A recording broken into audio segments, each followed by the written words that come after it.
If your quest for longevity feels overwhelming, here's some good news. It starts with one simple daily habit. MitoPure gummies from Timeline. They're the first ever longevity gummies that ignite mitophagy, your body's natural anti-aging pathway. MitoPure is a clinically validated solution backed by over 15 years of research. MitoPure gummies utilize a powerful compound that redefines what's possible for your longevity. MitoPure produces the first ever urolithin A gummies that support your cellular energy so you feel strong, clear, and vibrant. Boost your cellular energy and enhance muscle strength and endurance, all without changing your diet or exercise routine. As someone who loves to stay active, I've noticed a significant boost in my workouts since I started using it. I feel stronger and more energized, and my recovery time has improved dramatically. Better recovery starts at the cellular level. For more information and to order, just go to timeline.com/Hoffman. Use coupon code Hoffman at checkout for 20% off. That's timeline.com/Hoffman for 20% off MitoPure gummies with code Hoffman.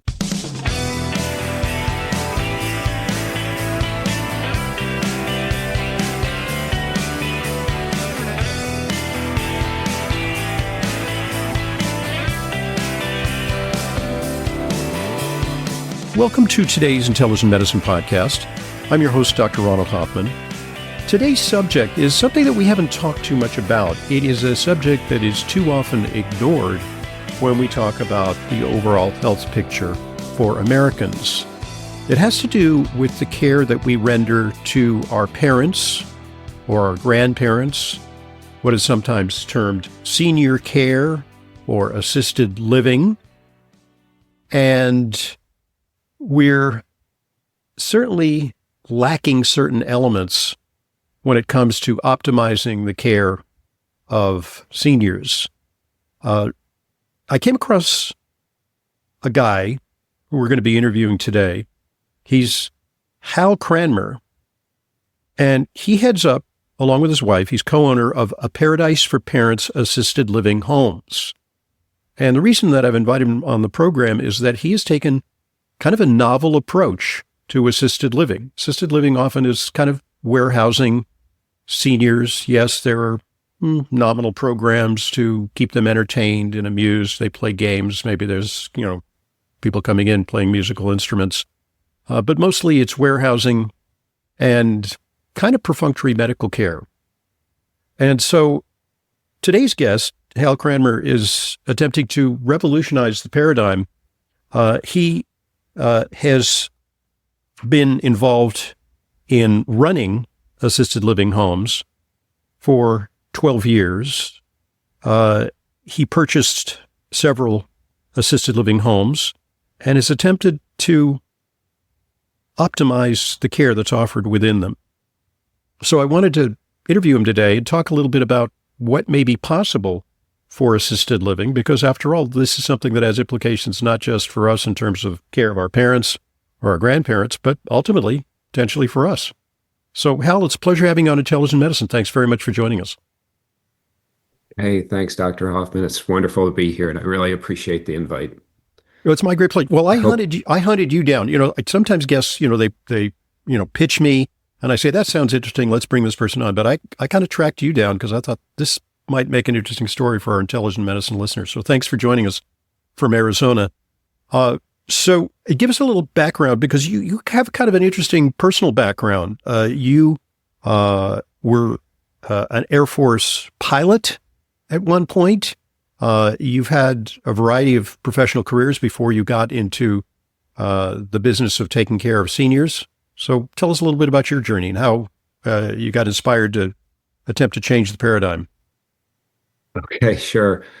Yeah. My wife says I have career ADHD.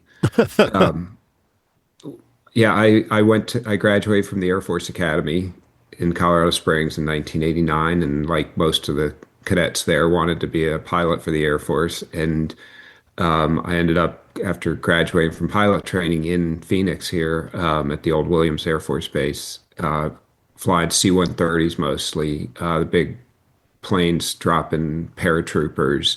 I was flying the sort of special operations version of them. So we got to work with all the fun people, the Green Berets, the SEALs, Marine Force Recon, Delta, Special all that kind of forces. stuff. Yeah. Wow. Yeah, so we were putting them in the ugliest places on earth for a couple of years, and I came home from a deployment to I think it was Saudi Arabia, and my 2-year-old daughter didn't recognize me when I picked her up. So I decided then that it was a fun lifestyle, but I really didn't want to watch my kids grow up on videotape in a tent in some desert somewhere. So That could have been a path to become a lucrative profession like a commercial pilot, because you had the yeah. requisite training, and if you can handle a C-130, you can handle a 787. Yep. So that's exactly what I did. I hopped out of the Air Force and went into the airlines. I flew for an airline called U.S. Airways, which is no longer around.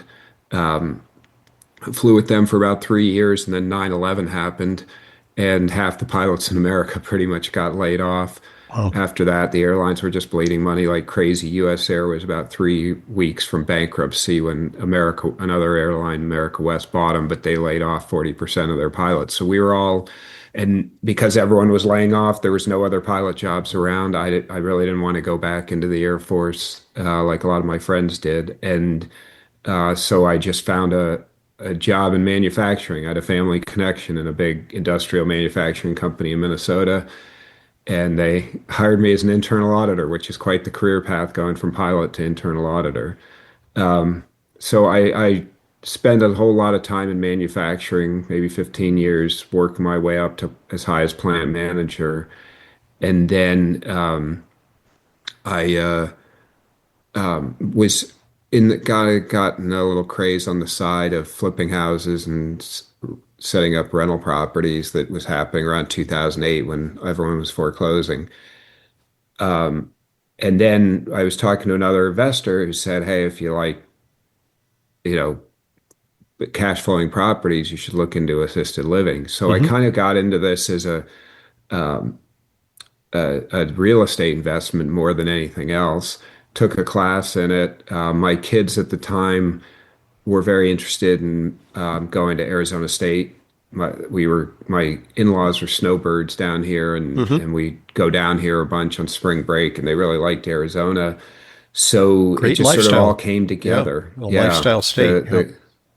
the guy who taught the class had a realtor buddy who had some homes for sale, and we looked at him and said, "Let's take the leap." And we left the manufacturing and came down here and worked at our assisted living homes. So it was quite a journey. It was kind of a leap of faith. But when I got into the homes and started looking around at what we were doing, I noticed that it was warehousing, like you said, and I just had a real moral problem. I'm a big believer, and you got one life on this planet, and you really want to maximize it as far close to the end as you can, and not just sit around for the last decade of your life, sort of waiting to die. And so I thought I'd do something different about that.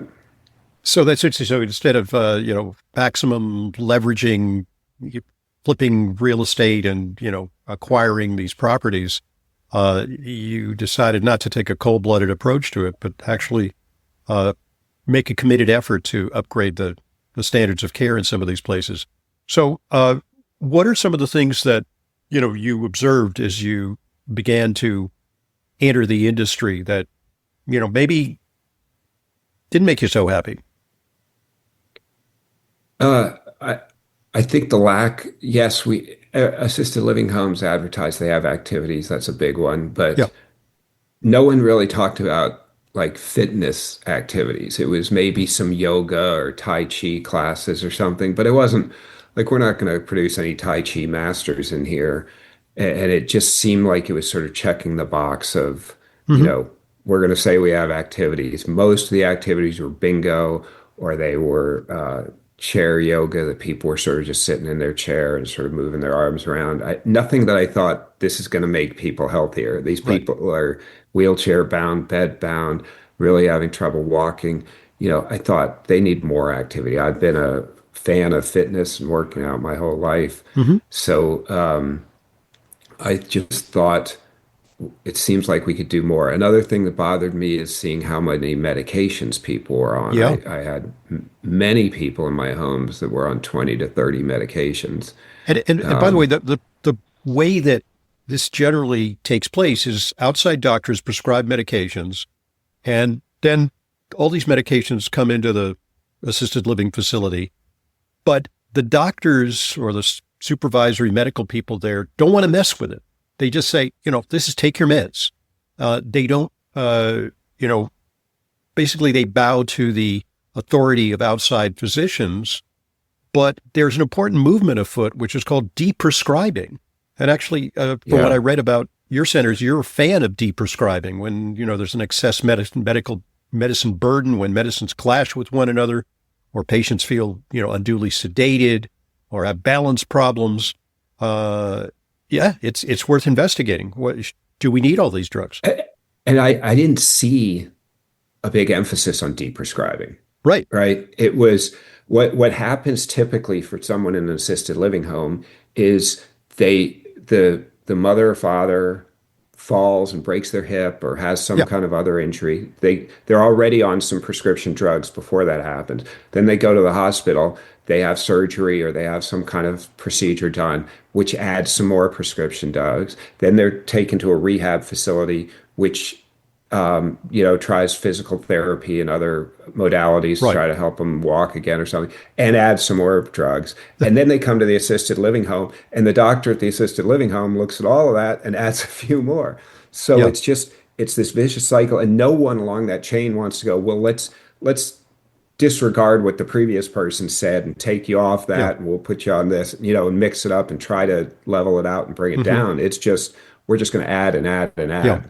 And there doesn't seem to be any break in that chain of let's back off on this and see what happens.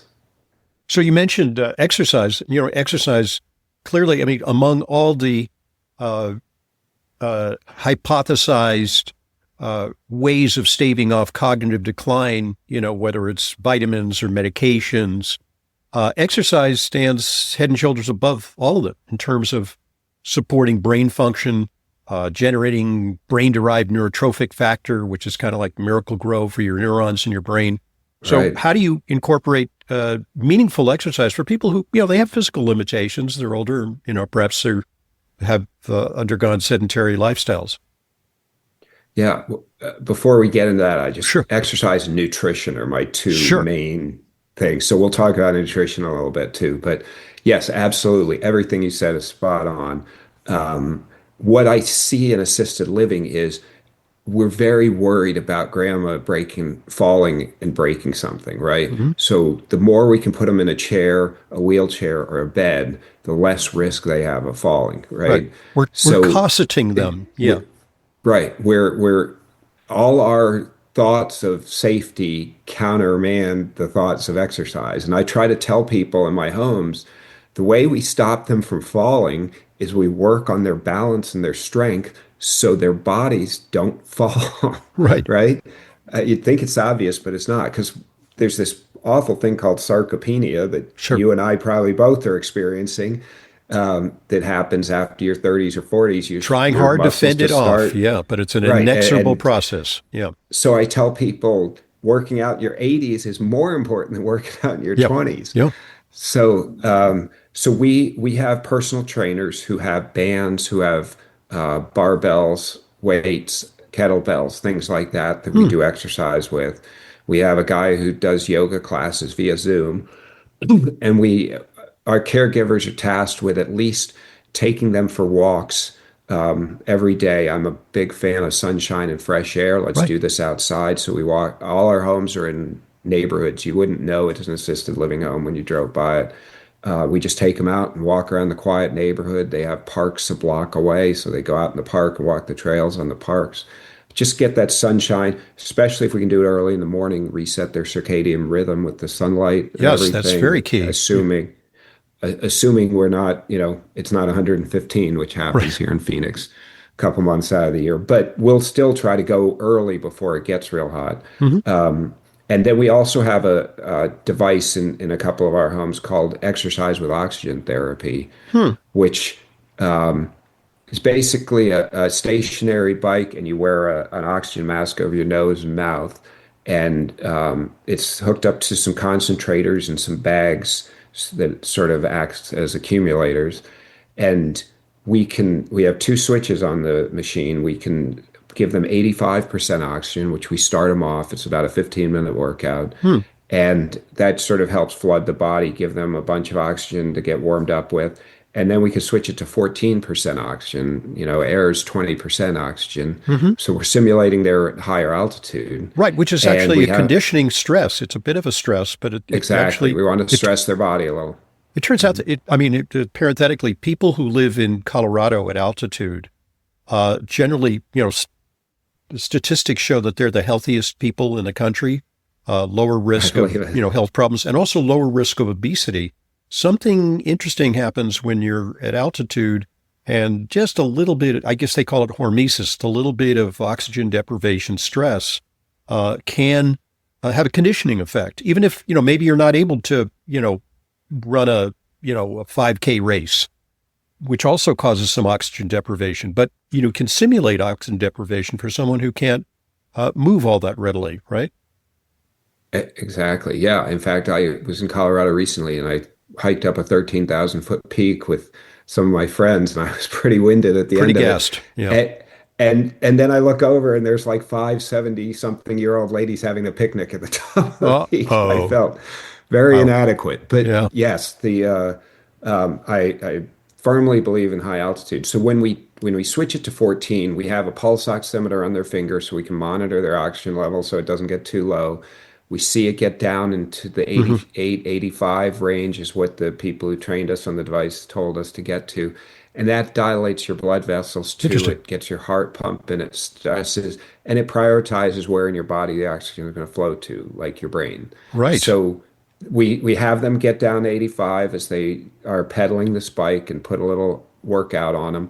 And then we switch it back to 85% oxygen, and their heart's beating, their blood vessels are dilated, everything's pumping to make it as efficient as possible. It really floods their body with oxygen, and we see better moods, better energy, better appetites, and Sure. more restful sleep from Yeah, it it too. does have ramifications for sleep too, because if you're sitting around all day nodding off in a easy chair, your nights can be really, your circadian rhythm can really be messed up. Yeah. That's what we try to do is keep them on the go as much as we can during the day. So when they Mhm. do go to sleep, it's a nice restful sleep. And we try to have dinner like 4:30 so that they have a couple hours before bed where they're not eating. And again, that contributes to the sleep. So let's talk about nutrition, because the solution for, I might say, some unscrupulous operators of assisted living or nursing homes, call them what you will often go for, they will contract with food services to really, help their margin, because it's expensive to run one of these things. So, you can get like, cheap, poor quality food from it. The easy path, the path of least resistance would be just go to a food service, contract with a food service place that maybe they also make school lunches or, things like that. But that always isn't always so great, is it? No, and I can't put down the food service companies too much because my daughter works for one. Okay. But uh, but yes, that's totally true. And the food services, I know those companies really well. And during COVID, they were my savior because they had toilet paper to warehouse when grocery stores did not, and I Wow. needed a lot of toilet paper. So, but that being aside, I've gone to a bunch of assisted living facilities and said, "Hey, I'm getting great results with my residents serving them this kind of food," and they've told me that specifically. We're contracted with a food service. We serve what they Hmm. bring us. You're going to have to talk to corporate. We Yeah. don't have any control over that. And by And the way, I just, speaking of corporate, I think that the paradigm for assisted living and nursing homes, since it is a lucrative thing and the demographics really favor it, more and more people are aging out, right? And you're requiring this kind of Mhm. care, is that big conglomerates, big companies, big chains are picking up real estate hither and thither and yon. Not like you're a small real estate guy. You have a few locations in the Phoenix area. And Mhm. they're running these things with an economy of scale, admittedly, because, it's a big operation. But does that uh, detract from, a more customized, individualized approach? Yeah, this is not something that you can put on an industrial scale Yeah. at all. I mean, I joke that told my caregivers, you're never going to be replaced by a robot because one of the biggest things we can offer is that you care about the Yeah. residents and you're like their friend and they're not going to want a robot doing that. Um, but yes, I agree. They try to scale it way up. There's a lot of private equity in this Yes. industry, and you know it's sort of the economies of scale.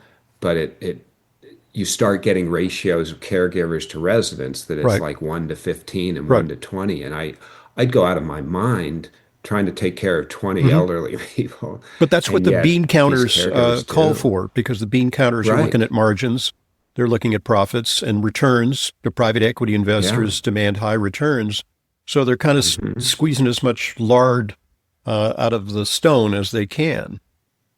Yeah, your biggest expense is labor.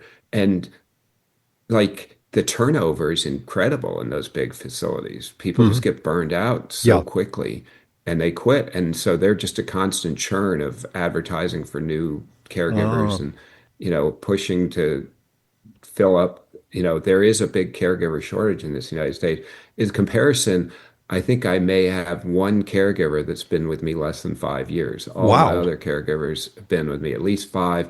Many of them have been with me since I bought the places. So, um, That speaks to very me that highly of your operation because, frankly, it's challenging work, and it can be a it little is. demoralizing. If there's kind of a bad vibe about the place. It's not a fun Yes. place to work at. Well, and that's the great thing about when you exercise these people and feed them good food, they get better. So it's easier on the caregivers to take care of the residents. Hmm. So they're excited. Okay, folks, at this point, let's pause and allow one of our sponsors an opportunity to share an important message with you. So here goes. Listen up.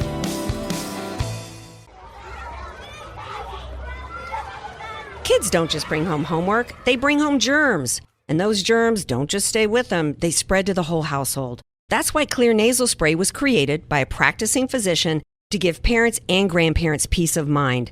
You may not think about it, but your nose is filtering out a semi-truck full of air every single day. Clear isn't just another spray. It creates an additional layer of protection in your nose that blocks bacteria and viruses before they can even take hold. Yes, even that virus.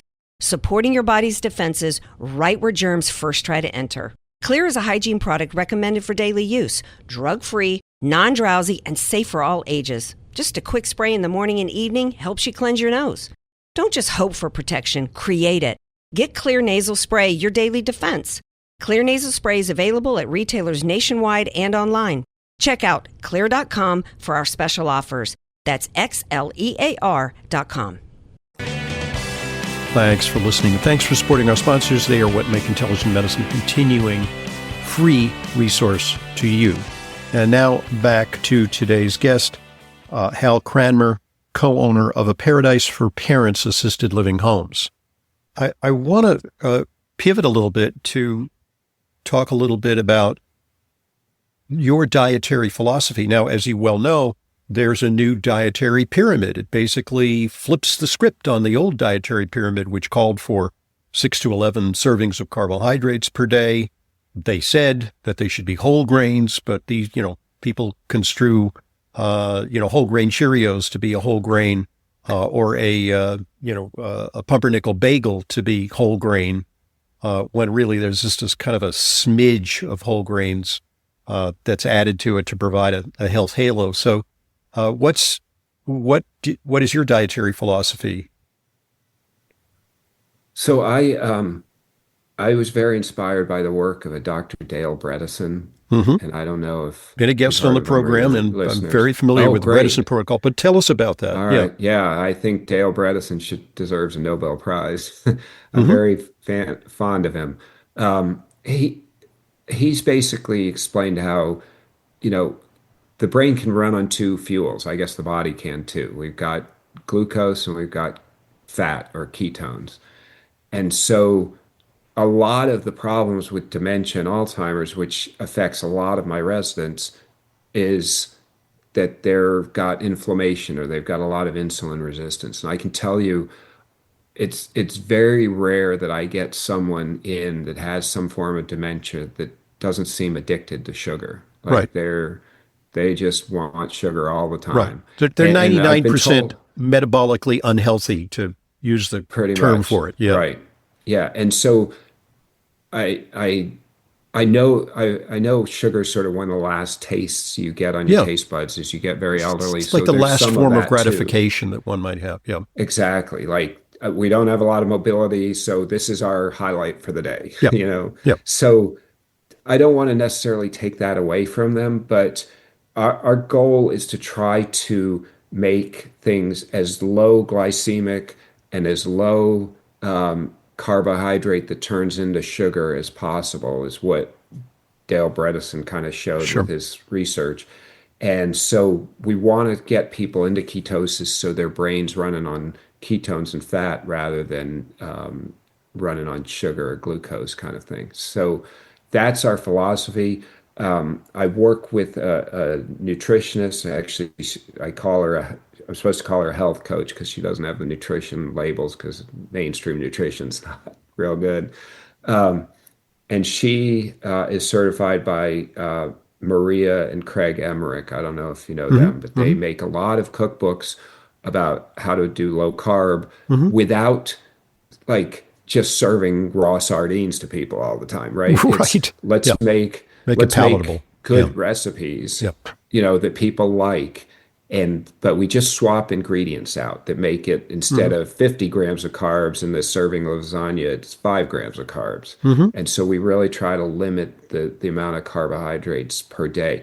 We can even make desserts using fat and oils and egg yolks and things like that, and they enjoy it. In fact, when I hired this nutritionist and she started training our cooks, the residents said the food has improved. We really like it. So you don't have to necessarily destroy your diet and be really hardcore and everything, and you can still get into ketosis. You can still have really good food. And when I first got into this, people, my caregivers were doing the grocery shopping, and they were like, hey, look at all the money we're saving you. And I'm like, well, ramen and peanut butter gel and jelly isn't saving me money because people pass away very quickly, and now I have an empty bed. And when you get a new person in, you have to pay a lot of times a commission to a referral agent, like a Place for Mom or one of those Hmm. organizations. And so you're actually costing me money by buying the cheap food. So I try to make them look at, we want people around for a while. We want Yeah. people going home with their parents. We want, great pictures to put on our website of people having fun. Hmm. That's what's going to make us money. It's not, just Just skimping on, hewing to the bottom line and, offering right, people kind of cheap, ultra processed foods.